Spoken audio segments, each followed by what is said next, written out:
lights on. I am here with a couple of the cast members from Eugenius. I'm here with Liam and Scott. Hello. Hello. How are you both? Good. Very well. Very thank well, you. thanks. Very well.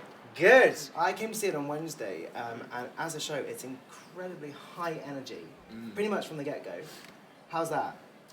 It's amazing. I got asked this question the other day. Like, well, what do you do to like sustain the energy and sort of create the energy? Because it's a show where you can't really go into it lackluster. You have to have that sort of like drive and energy because the songs are so big and the storyline's so epic. Like you have to go in with be a force of nature. So I mean, we just laugh. Backstage is amazing. We have such a laugh, and you know, it's a show that you have to sustain the energy, which is brilliant. You know. I think it's the energy contributes to the style as well. Our director Ian spoke a lot about that. You just have to keep the energy and the pacing up. Otherwise, the whole thing. I think the script asks for it. Sure. Asks for things to clip along at a certain time and for. There's a knowing quality to the style of this. So you'll notice there's a lot of sort of like facing out instead of playing things. You know, you can't play it like it's Ibsen. You know. Oh, of course, yeah. I actually felt that seeing it on Wednesday is, although you don't particularly talk directly to the audience, it very much opens it up to bring the audience along with you. And that was very much a decision on Ian's part to invite the audience in to laugh with us. Sure. Because it's so cheeky.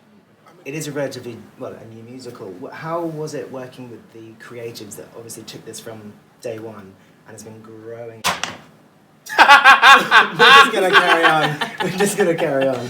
You saw what it looks like anyway. Yeah, what was it like working so closely with the creatives? It was amazing. I mean, it is a blessing for an actor to work on a new piece, especially like when it's. Well, they did have a version of the Paige in quite a while. Was it like a year ago they did that? June 2016. Yeah, so they had like a version in their mind, but apparently Act 2 is completely different to the Palladian version. I didn't see it, but apparently it's completely different. So yeah, as an actor, it's amazing to have that sort of freedom to go, oh, this is the character, this is his backstory. Let's create something here. For an actor, I think that's amazing. Suggestions. You know, if we wanted to tweak something or. Oh, so you could pitch in sort of. Oh, absolutely. Yeah. Right. Even like lines that we didn't really. Because he gave us the freedom to say, you know, I don't really understand that, or we kind of don't really find that funny. So do you mind if we change it, or if you add this word, it might be a bit funnier, or he gave us that space and that sort of freedom to do that, which is amazing. Especially to have the writer in the room with us at the time was amazing. Yeah. During the whole show, actually, you had these lots of one-liners and you have references to different productions throughout the 80s. Does that mean that maybe to begin with Eugenius was for the generation that maybe grew up through the 80s? Or do you think it's really for any generation? I think it's for any generation. I think there's something to enjoy no matter what age you are. We've had many people say in person and on Twitter that they don't even like musicals and they came to see Eugenius and had a terrific time and they absolutely adored it. And it's because it's an underdog story. It's a familiar story. You have an inkling of what's going to probably happen at the end. The little guy will prevail and conquer his fears and rise to the top. But there's something for everybody. I think, personally, when it comes to a new production, there's only so much that the cast and the creatives can do before they actually have to hand it over to the audience and let them carry it, and it's really up to them with how big the production gets. And social media has gone absolutely mad. Yeah, it's gone crazy. Did you expect that at all? I mean, it's difficult for, like, especially with a new musical, it's you don't know how the audience are going to react. But we, especially in rehearsals, the early start of rehearsals, I thought, oh, we've got something quite special here.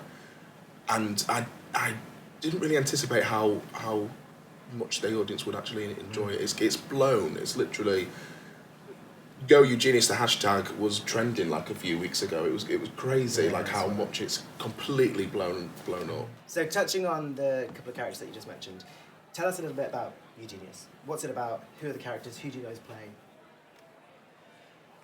Eugenius is a story about a comic book artist geek, Eugene, played by yours truly, and he has big aspirations for his comic book, ideas to take him far. He doesn't know quite where it's going to take him, but he knows that he's destined to do something incredible. With the help of his friends Ferris and Janie, he's encouraged to present his idea in class to this man's character, Theo. Dare we say the name, or do we wait to give it away? Maybe just Theo. Theo. And Eugene's comic book story of tough man and super hot lady gets picked up by a Hollywood producer, and his comic book gets turned into a film. And then it seems that some parts that Eugene has dreamed up in this comic book story, some bits may actually be real, and evil may descend upon the earth and destroy mankind. And will Eugene become the hero that he is destined to be? Come see it. I don't really like the term cult musical, but things that we've discussed before with social media and people dressing up, it's going that way. Yeah. And I know that your run here is ending quite soon, and I'm sure Eugenius will have a life beyond this week. I'm almost certain of it. Fingers crossed. Yeah. Thanks. It being a cult musical, it could be taken anywhere.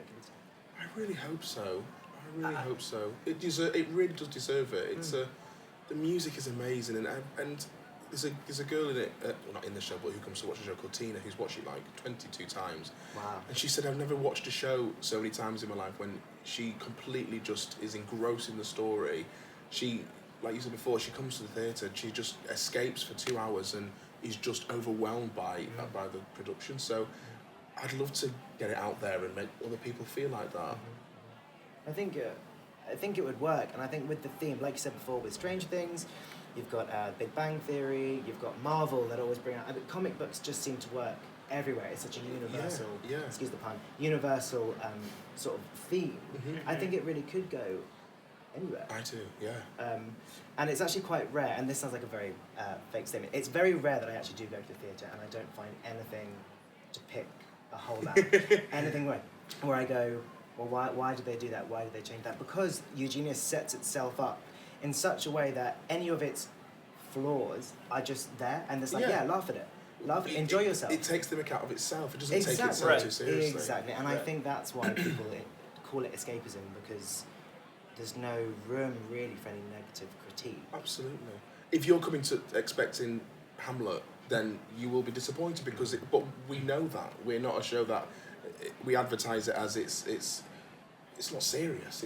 By the first song, Tough Man, you kind of, if you don't understand what's going to happen in the next 2 hours, then you know.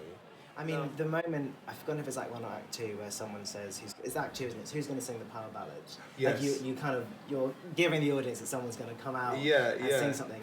And you kind of expect, oh, well, it's going to be a big number, but you don't expect how big it is. Yeah. Honestly, it feels like you're sat watching an 80s music video. Yeah. And then you have a wind fan at one point. Yeah. I mean, that must just be a dream to have that. It's amazing. It's just, I mean, I personally, I didn't watch any. I'm not a fan of 80s films. I wasn't a fan of 80s films. I am now because we had to go away and watch and do all the research. But to be a part of that world for one night, for 2 hours every night is a dream. I was out Saturday night with my friends, and shots came to the table. I just told this to Scott. And I said, this is from a table. They wanted you to have these. And I just looked around. It's like, do I know anybody here? And I caught eyes with this girl who was at the table next to us, and she just went, so she had seen the show, I guess, and recognized me. Brilliant. And was doing the choreography. That's how memorable it is. Yeah. It's so funny. And even when we see people in the audience doing that move, and it's like, oh, it's so amazing to see that they're really and enjoying it and just going for it. It's brilliant. It's almost like a universal term now that's come up for Eugenius. Yeah, isn't it? Like, it's part no of one's that going to cult be able to thing, do this anymore. I think really is part of all of it. Well, thank you so much for taking the time out. Oh, Thank you. And everyone. If you can come get tickets for Eugenius, absolutely do. It's on to the 3rd of March. There are matinees, some nights are sold out, but if you can get tickets, 1 week definitely left. do. Come and see Eugenius. For now, see you there, huh? I have high hopes that it's going to continue. We do too. Yes, absolutely. Well, thank you very much. Thank you. Cheers.